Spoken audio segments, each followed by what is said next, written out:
Hello and welcome to our session on entrepreneurship 249. And today we're doing chapter number 12, one of the easiest chapters, really a chapter that you can quickly get through it.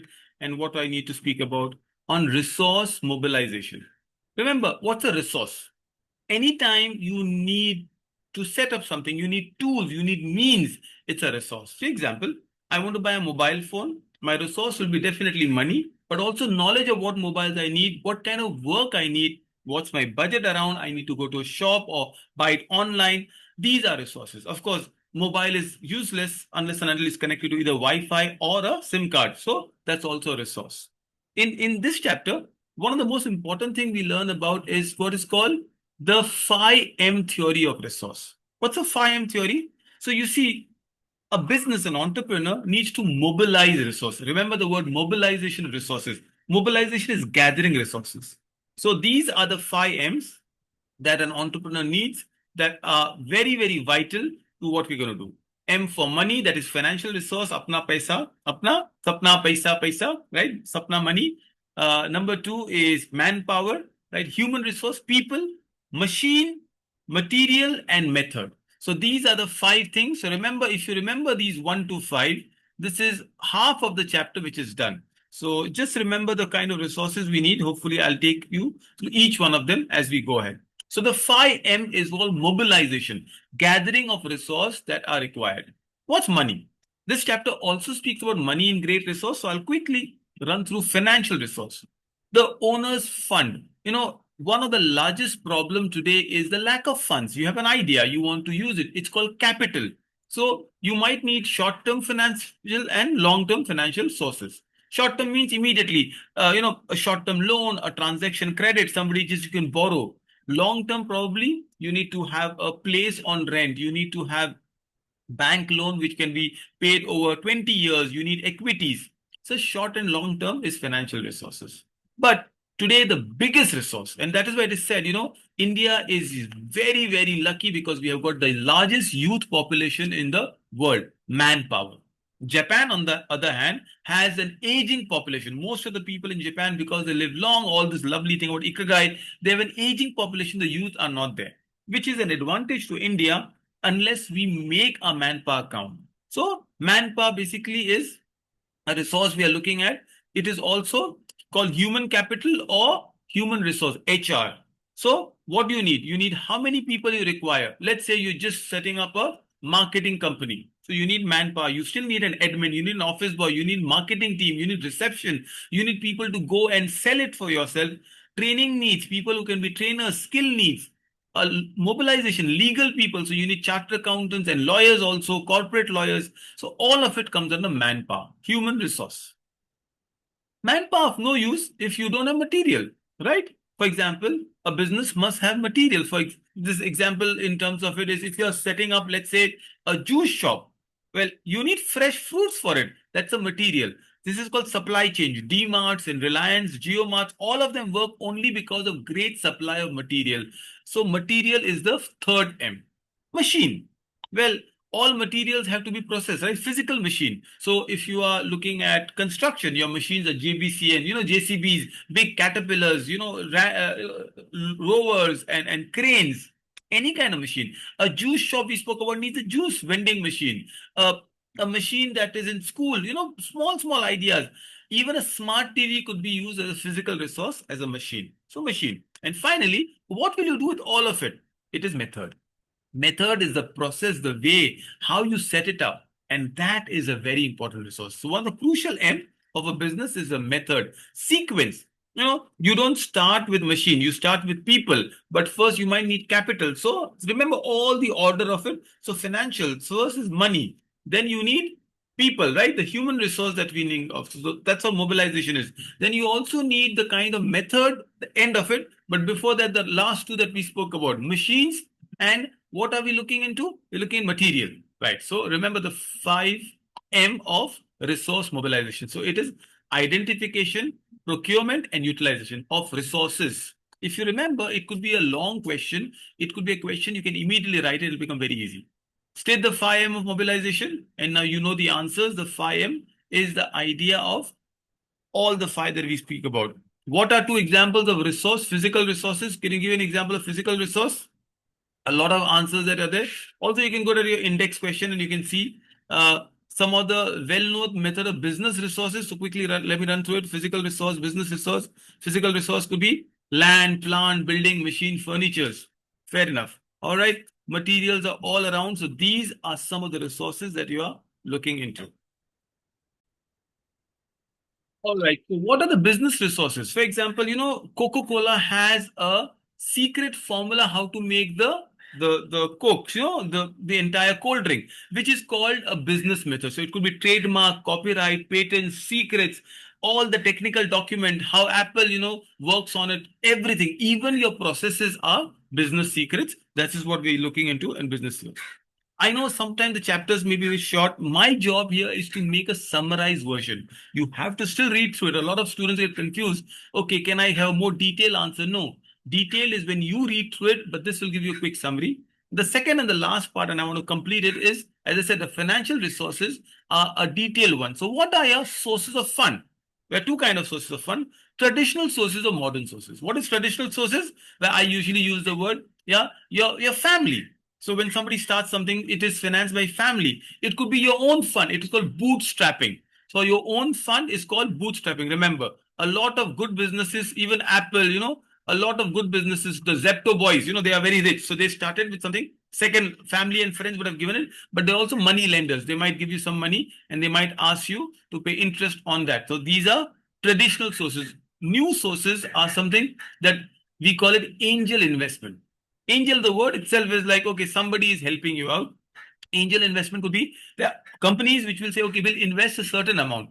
Say, example, your company is 10 lakh rupees. So they'll say, we'll put 10 lakh rupees in your angel as an angel investor, but they want some return back. You could give a part of your company's stake. You could give some kind of co-foundership. And angels can also work through what we call crowdfunding. What is crowdfunding? It's a new word.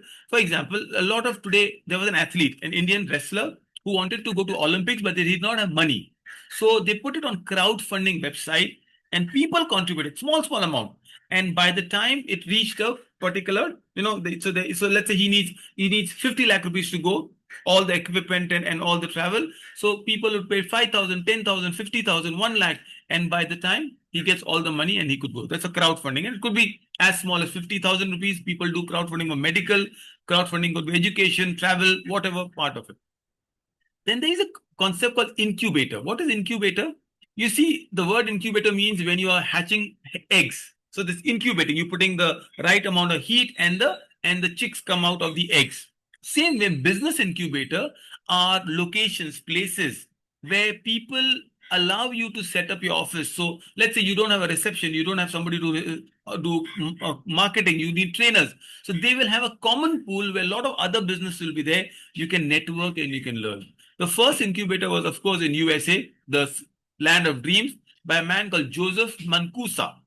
Then it went to UK and a lot of startups are there. India has incubation. In fact, in Navi Mumbai, we've got a couple of incubation. One of the most popular one is called, it is called SIBA in Father Agnel office in Vashi. SIBA, it is brilliant incubator. A lot of business companies are there. And if you get an opportunity to visit the incubation center, you will learn a lot about business by being part of these incubation. So government has, their incubation for micro industries, small companies, for agriculture, for higher education. There is incubation under Niti Aayog, Atal, there are ATL, Atal Innovation Labs, Atal Innovation Missions. So remember Atal Setu and you'll get Atal. So this is incubation. This is what we do. The word used is seed funding.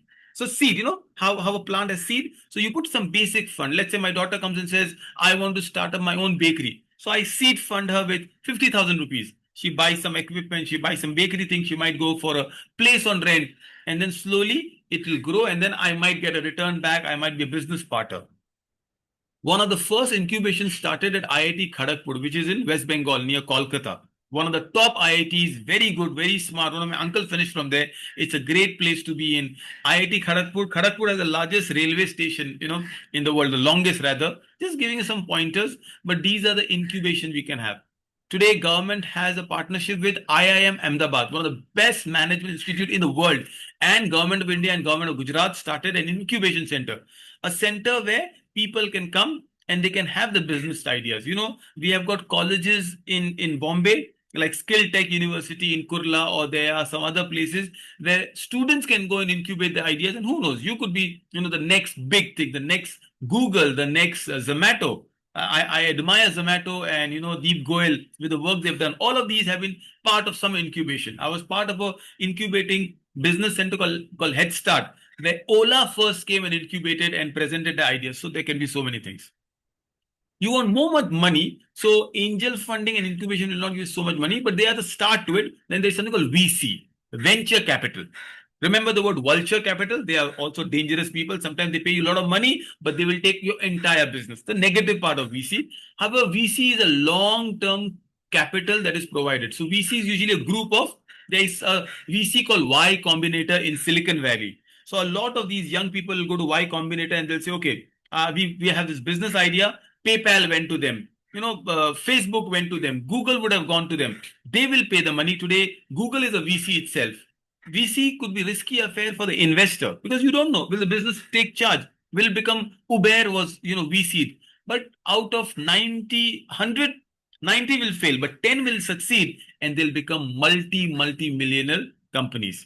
So that's what a VC is. VC takes risk, but that's a large money. Let's say you want capital up to 20 CR, 100 CR, then these are venture capitalists. There is a venture capital from Japan. They are always there. So you'll read about them once you start talking about it. So these are some of the venture capital. I was telling about Japan one. It's called Sequoia Capital in India. Bloom, very powerful. Singapore has some great VCs. So these are, Kalari Capital. These are some of the VCs that you have. And a VC not only comes the capital, it will be like, your technology company, your market scalability. VC will do due diligence. It'll check if you are really there or not. Then finally, we've got something called private equity. What's a private equity? It's a collective investment scheme. For example, so somebody makes a company and they put money at regular stage in your company. A private equity will take some stakes of your company. So it will be investors also coming on board. Let's say I am very good with my idea, but I don't know how to sell it. So private equity will have said, okay, this person will be the CEO of your company. So private equity is raised and managed by investment professionals of a particular company. Some of the private equity funds in India are, like TVS Capital, India Fund, some very alternative systems that we have got. What are advantages and disadvantages? One question that I usually ask is, it allows more liquidity. That means, when you take funds from a bank, it's high risk, but private equity will put your funds elsewhere. It will raise more capital, and private equity comes with some great people also joining your board. However, the disadvantage is it is difficult to liquidate holdings. So if a company shuts down, you don't know where the money goes or whose money is lost. Also, the shares are always through mutual negotiation. And when you are a founder, you may not be the best stage to negotiate in the beginning of private equity. So just remember, these are some easy ones. Quickly, we'll do to enforce. That's all. Last button. VC, venture capital, is a source of long-term funds. No, VC is usually short-term funds. Remember, private equity firms are listed at the public exchange. Yes, true. Liquidation, that means when you have to give the money away, is easy in private equity? No, it's not. VC, venture capital, can be in monetary format or technical expertise. VC is usually monetary only, no technical help. Business incubator provide all support at everything? No. You have to do most of the work. It just help you start up. It's like a startup. It's like a springboard when you're jumping in a swimming pool. Angels often take ownership. Yes, angels, like if I'm an angel in your company, I'll take some stake into it. Business incubator can provide financial services. Yes, why not? While starting a startup, entrepreneur is the first person to invest in it? Not necessarily. So no, not true. But yes, bootstrapping. VC, venture capital, have no interventions. No, they have a lot of intervention. Private equity fund management companies directly invest. Yes. Angel investors avoid investing small invest startups. True. They have something that they want to do. So go through it. I hope this 15 minutes of this chapter will help you. It's a summarization of a very small, necessary, good chapter. All the best. Go raise some funds and some marks. All the best.